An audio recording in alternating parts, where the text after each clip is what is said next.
Hello friends, welcome to my YouTube channel GK with Sonia.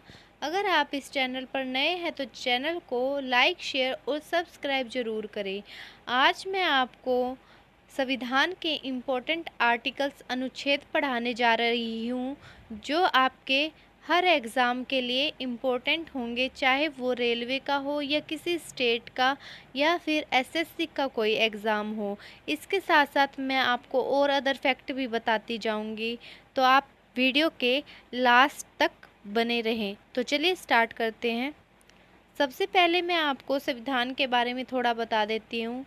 हमारा जो संविधान है 26 नवंबर 1949 को बनकर तैयार हो गया था और 26 जनवरी 1950 को पूरी तरह से लागू हो गया था। पूरी तरह से क्यों बोल रहे हैं? क्योंकि इस दिन 26 नवंबर 1949 को हमारे संविधान के 16 आर्टिकल लागू किए गए थे। कुछ लोगों ने 15 आर्टिकल्स पढ़े हैं, लेकिन 16 आर्टिकल्स थे। और वो आर्टिकल्स कौन कौन से थे वो भी मैं आपको बता देती हूँ एक बार। तो वो आर्टिकल्स थे 5, 6, 7, 8, 9, 60, 324, 366, 367, 379, 380, 388, 391, 392, 393 और 394। जो ये 394वां आर्टिकल है, इसमें ये 15 आर्टिकल्स लागू करने की बात लिखी गई थी। तो हमारे आर्टिकल्स कितने लागू हुए थे? तो 16 आर्टिकल्स लागू हुए थे। अब हम आगे चलते हैं। एक फैक्ट और बता देती हूँ। जो 26 नवंबर है, इसको हम संविधान दिवस के रूप में मनाते हैं और 26 नवंबर को ही राष्ट्रीय दुग्ध दिवस मनाया जाता है, क्योंकि इस दिन वर्गीज कुरियन का जन्म दिवस होता है और वर्गीज कुरियन जो है श्वेत क्रांति के जनक माने गए हैं। अब हम पढ़ते हैं महत्वपूर्ण आर्टिकल्स।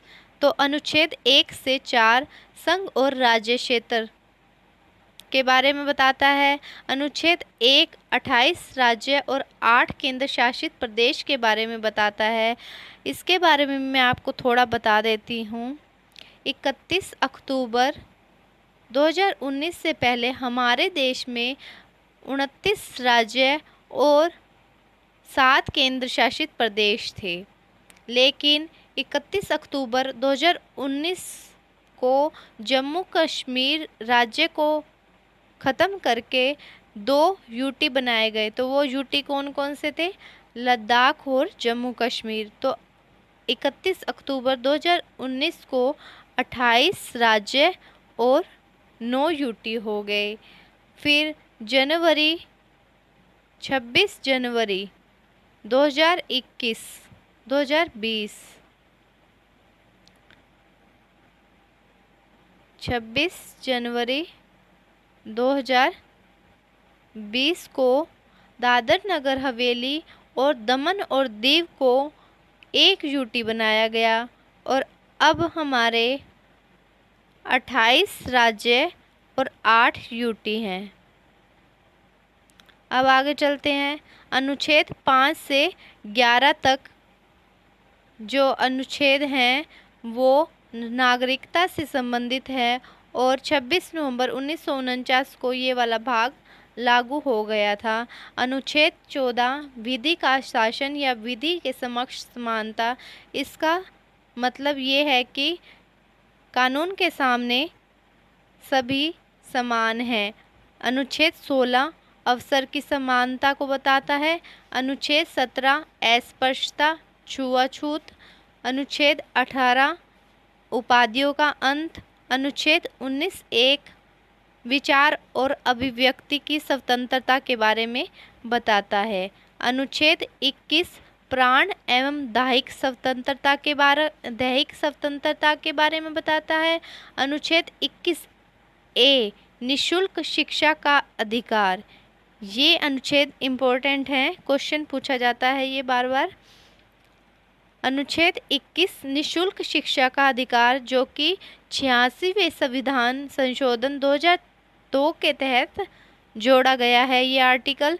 अनुच्छेद 25 व्यक्तिगत धार्मिक स्वतंत्रता,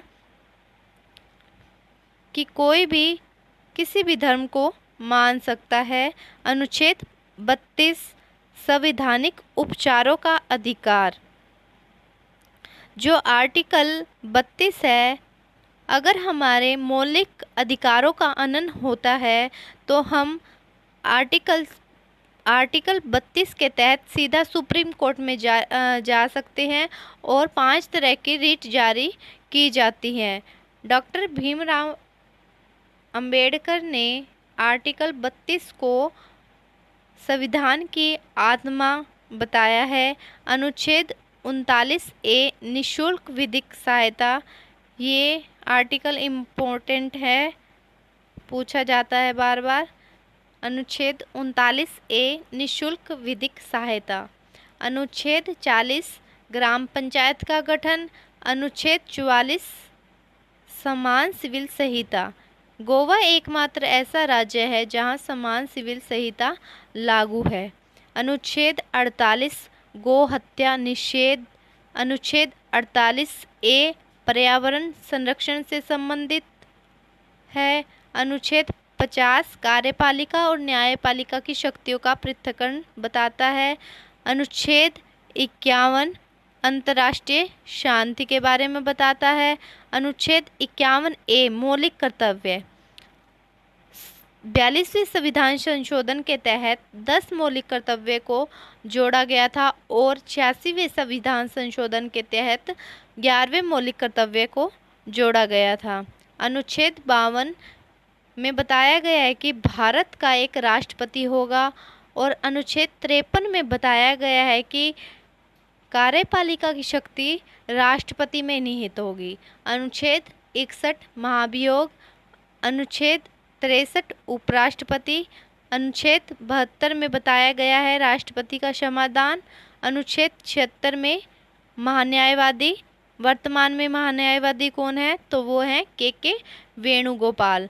अनुच्छेद 79, 80 और 81, इसके लिए एक ट्रिक है, वो ट्रिक है सरला।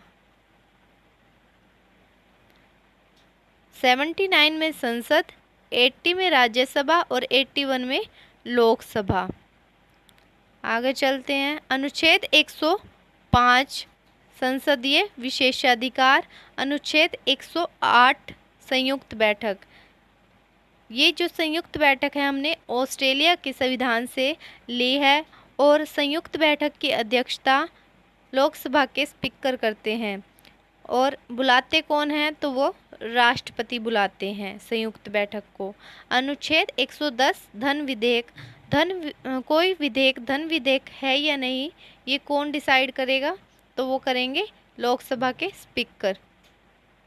अनुच्छेद 112 वार्षिक वित्तीय विवरण, जिसे हम बजट कहते हैं। अनुच्छेद 123 अध्यादेश। राष्ट्रपति का अध्यादेश और राज्यपाल का अध्यादेश वो किसमें है, 213 में।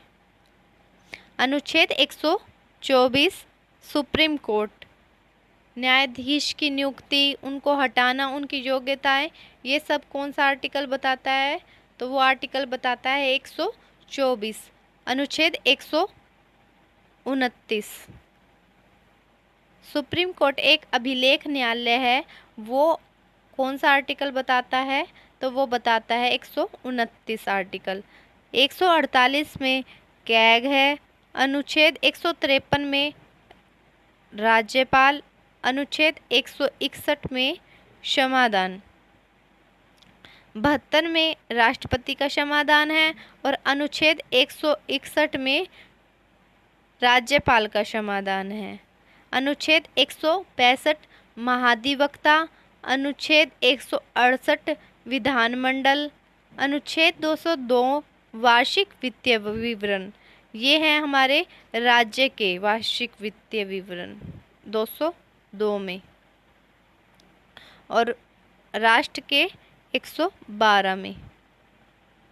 अनुच्छेद 213 अध्यादेश 123 में राष्ट्रपति का अध्यादेश और 213 में राज्यपाल का अध्यादेश।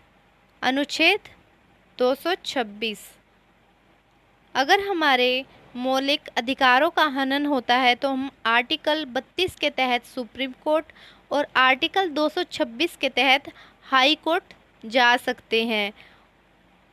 जो सुप्रीम कोर्ट है 5 तरह की रिट जारी करता है और जो हाई कोर्ट है वो 6 तरह की रिट जारी करता है। अनुच्छेद 239 संघ राज्य क्षेत्र के प्रशासन से संबंधित है। अनुच्छेद 243 स्थानीय प्रशासन से संबंधित है, जिसमें 243 से लेकर 243 ओ तक पंचायत के अनुच्छेद हैं और 243 पी से लेकर 243 जेड जी तक नगर पालिका के अनुच्छेद हैं। अनुच्छेद 246 ए जीएसटी से संबंधित है। ये अनुच्छेद 246। अनुच्छेद 263 अंतर्राज्यीय परिषद, इसके अध्यक्ष कौन होते हैं? तो इसके अध्यक्ष होते हैं पीएम। कौन से अनुच्छेद में है अंतर्राज्यीय परिषद? तो वो है 263 में। 266 अनुच्छेद में है संचित निधि, 267 में है आकस्मिक निधि और 279 ए में है जीएसटी परिषद।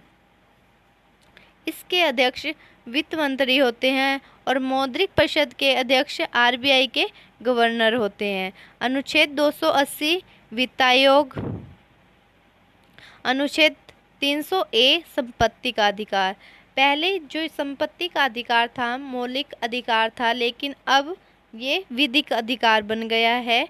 कौन से संविधान संशोधन के तहत? तो संविधान संशोधन 44वां के तहत संपत्ति का अधिकार जो है विधिक अधिकार बन चुका है। और ये संविधान संशोधन कब हुआ? 1978 में, मोरारजी देसाई के टाइम में। अनुच्छेद 312 अखिल भारतीय सेवाएं। अनुच्छेद 315 संघ लोक सेवा आयोग। अनुच्छेद 324 निर्वाचन आयोग। अनुच्छेद 326 में वयस्क मताधिकार के बारे में बताया गया है और 21 से 18 वर्ष वोट डालने की उम्र कौन से संविधान संशोधन के तहत की गई? तो वो है 61वां। आगे चलते हैं। अनुच्छेद 330 लोकसभा में SC ST का आरक्षण कौन से आर्टिकल में है? तो वो है 330 में। अनुच्छेद 331 लोकसभा में एंग्लो इंडियन का आरक्षण। जो लोकसभा में 2 सीटें होती हैं हमारी एंग्लो इंडियन की, उससे संबंधित कौन सा अनुच्छेद है? तो वो है 331। अब ये आरक्षण खत्म कर दिया गया है। कौन से संविधान संशोधन के तहत? तो 104 संविधान संशोधन के तहत लोकसभा में एंग्लो इंडियन का आरक्षण खत्म कर दिया है। अनुच्छेद 332 विधानसभा में SC ST का आरक्षण। अनुच्छेद 333 विधानसभा में एंग्लो इंडियन का आरक्षण। लोकसभा में 2 सीटें होती थी एंग्लो इंडियन की और विधानसभा में 1। इसको भी ख़त्म कर दिया है 104वें संविधान संशोधन के तहत। अनुच्छेद 338 अनुसूचित जाति आयोग।